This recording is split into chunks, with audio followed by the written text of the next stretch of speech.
आला आणि त्याचं गाठोडं होतं, त्याच्यात सगळे टोप्या होते. मग तो गावात जायला इकडं गेला गावात. मग ते सगळे लोक, मग तो बोलला टोप्या टोप्या. मग मग काय झालं, सगळ्यांनी टोप्या घेतला.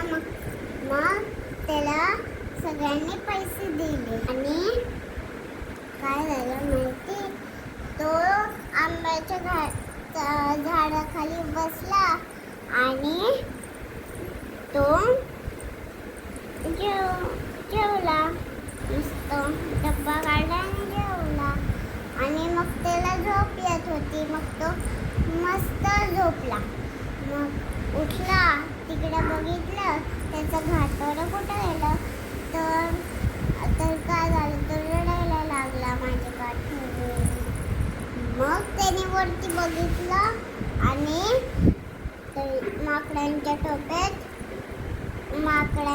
डोक्यात टोप्या होते. मग तो रडायला लागला. मग त्याने खालून दगड मारले, माकडांनी वरून आंबे मारले. तो बोलला, जर आपण खालून दगड मारले तर माकडांनी आपल्याला वरून आंबे मारले. मग त्याने आड्या केली. जर आपण आपल्या डोक्यातली टोपी जमिनीवर टाकली, ते पण आपल्या डोक्यातले जमिनीवर टाकतील.